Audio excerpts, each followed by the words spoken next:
내 손 안에 배달됩니다. 와우킥 N에서 만나요. 한 주의 시장을 쫙 정리해보고 다음 주 시장을 미리 조망해보는 위클리 뷰 시간입니다. 오늘도요, 우리은행 WM그룹 박석현 부부장과 함께해보죠. 부부장님 어서 오세요. 네, 안녕하십니까. 와, 이번 한 주도 다이나믹했습니다.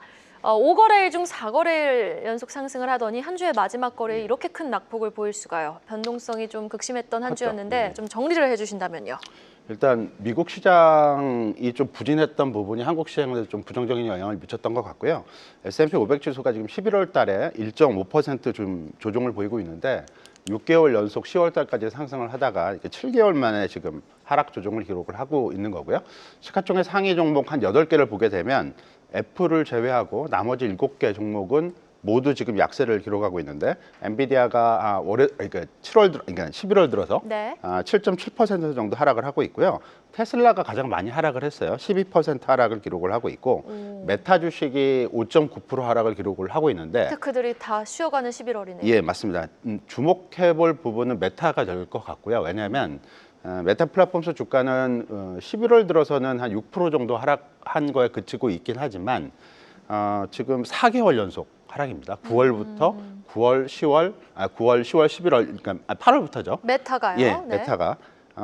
메타가 이렇게 하락하는 가장 큰 이유는 지난번 실적 발표 때 회사채 발행을 그 단일 발행 역사상 가장 많은 250억 달러 발행을 기록을 했는데 이걸로 이제 인해서 외부 자금까지 조달을 해서 AI 투자를 확대하는 것에 대한 부담감이 본격적으로 제기가 됐기 때문에 지금 현재 AI 관련 기업들의 투자에 대한 어떤 우려감은 이 메타에서부터 시작을 하고 있다라고 봐야 될 것 같고요. 실제로 메타 플랫폼스의 그 잉여 현금 흐름은 내년도에 급격히 줄어들 걸로 예상이 되고 있기 때문에 여기에 대한 부담감이 본격적으로 재개가 된다라고 볼 수 있을 것 같고 따라서 일단 AI 투자 버블 우려는 아직까지는 여전히 진행형에 있다라고 봐야 될 것 같고요.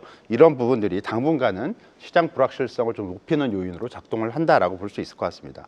연방정부 셧다운도 종료가 되긴 했는데 앞으로 이제 발표될 지표들, 어느 지표들이 발표되고 어느 지표들은 발표가 아예 안 될 가능성도 있기 때문에 지표에 대한 어떤 불확실성도 제기가 되고 있고요.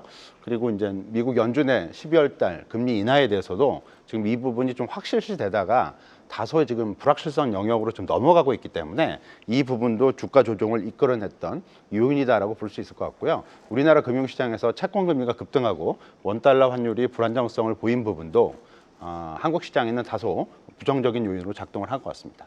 네, 알겠습니다. 셧다운이 종료가 됐음에도 경제 지표가 발표되는 것도 있고 안 되는 그렇죠. 것도 있으니 더 혼란스럽고 AI 버블 울려 계속되고 여기다 12월 금리 인하 가능성도 낮아지니 힘껏 올라왔던 시장에 조금 조정의 명분을 제공하는 요소가 산적해 있는 것 같은데 그렇다면 다음 주 어떤 일정이 우리를 기다리고 있는지 한번 체크를 해보도록 하겠습니다.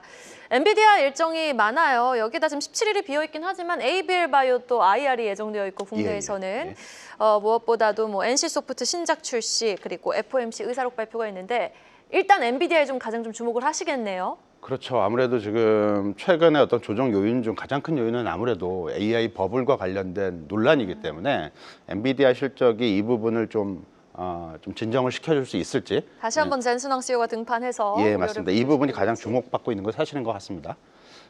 엔비디아 실적을 좀 말씀을 드리면 예상되는 실적, 요번에 발표되는 실적이 엔비디아 회계연도 기준으로는 26년도 이제 3분기에 해당을 하게 되고요. 이게 우리나라 이제 캘린더 데이 기준으로는 올해 이제 3분기 실적에 해당을 하게 되는데 매출액은 550억 달러를 기록을 하면서 전기 대비로는 한 17.6%, 전년 동기 대비로는 57% 정도 늘어났을 거로 예상이 되고 있기 때문에 여전히 고성장을 지속을 하고 있다라고 봐야 될 것 같고 3분기 조정 EPS도 1달러 25센트를 기록하면서 전기 대비로 한 19%, 전년 동기 대비로는 55% 늘어났을 거로 예상이 되고 있기 때문에 실적 자체에는 큰 문제가 없다라고 봐야 될 것 같고요.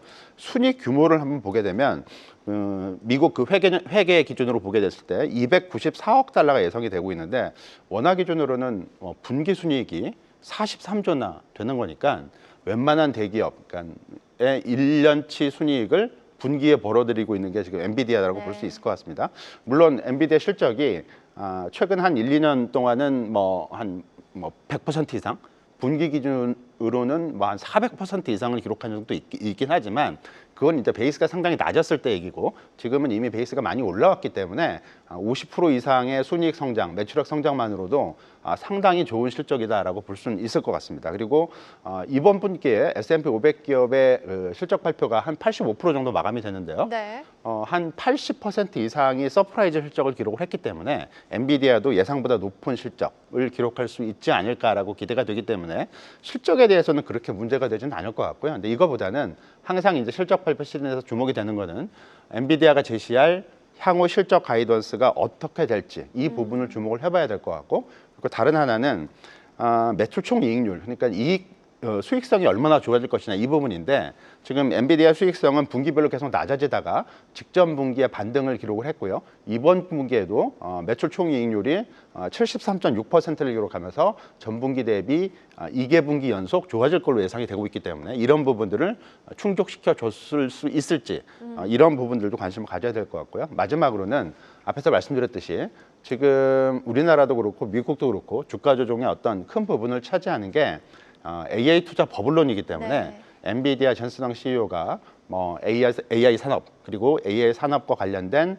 이 반도체 기업들의 실적 이런 전망에서 투자 버블론에 대한 우려감을 좀 불식시켜 줄 수 있는 어떤 긍정적인 멘션이 발언을 나올 나올 수 있을지. 있을지 이 부분을 좀 주목을 해야 될 것 같습니다. 네, 알겠습니다. 향후 가이던스를 발표하면서 과연 또 한 번 엔비디아 젠슨왕 CEO가 깐부치킨에 이어서 다시 한 번 등판에 성공을 해주면서 AI 버블 우려도 좀 불식시켜줄 수 있을지 여부 주시해 보시죠. 여기다 지금 밤사이에 또 글로벌 증시의 하락 명분이 되었던 건 12월 금리 인하 기대감이 낮아졌다라는 부분입니다. 그런데 오늘 연준 위원들의 발언을 보니 그 멘트를 하신 연준 위원들의 성격이 원체 또 매파적인 성격이에요. 맞습니다. 예, 예. 근데 FOMC 의사록 발표되는 부분과 조금 어떻게 좀 결이 맞습니까? 어떻게 좀 10월 FOMC 의사록이 발표되면 조금 12월에 대한 금리 인하 여부가 더 분명해질까요? 의사록 발표에 대해서는 긍정적인 어떤 시그널을 주긴 좀 어려울 것 같고요. 여전히 연준 내 대립이 좀 심하구나라는 쪽으로 결론이 내려지지 않을까라고 볼 수 있을 것 같고요. 말씀해 주셨던 대로 어제 주요 연준 인사들이 많은 그 코멘트를 했습니다. 보스턴 그 연방은행 총재 그리고 세인트루이스, 클리블랜드, 미니애폴리스 총재도 어저께 네 분이 이제 코멘트를 주셨는데 전부 다 상당히 매파적인 네. 금리를 동결을 당분간은 해야 된다라고 직접적인 멘트를 했기 때문에. 근데 원체 비둘기파 인물이 매파로 전환된 건 아니었잖아요. 맞습니다. 이 네 분 다 이제 그 매파적인 인물이라고 네. 볼 수 있을 것 같고요. 보스턴 그 연방은행 총재랑 세인트루이스 연방은행 총재는 요번에 투표권이 있고요. 1월부터 내년부터 이제 투표권이 중에 두 분이. 없어집니다. 근데 클리블랜드하고 미니애폴리스 연방은행 총재 어저께 코멘트를 했던 이 두 분이 이 두 사람을 대체해서 내년부터 투표권을 갖는 거기 때문에 또 바꿔서. 그러니까 뭐 기존의 매파를 좀 담당을 했던 그쪽에서 이제 다른 매파로 바뀌는 거기 때문에 연준 내의 어떤 매파 그다음에 비둘기파 구성이 한쪽으로 기울어진다라고 볼 수는 없을 것 같습니다. 다만 이제 어제 공교롭게도 좀 긴축적인 성향을 가진 총재들이 발언을 많이 했기 때문에 이게 좀 부정적으로 좀 인식이 된 것 같고요. 그 연준의 이제 투표 결정권을 갖고 있는 거는 그 연방은행 총재들이 한 5분 정도 계시고 여기에 이제 한 명이 뉴욕 연방은행 총재가 그 당연직으로 계속 투표권을 행사하게 되고요.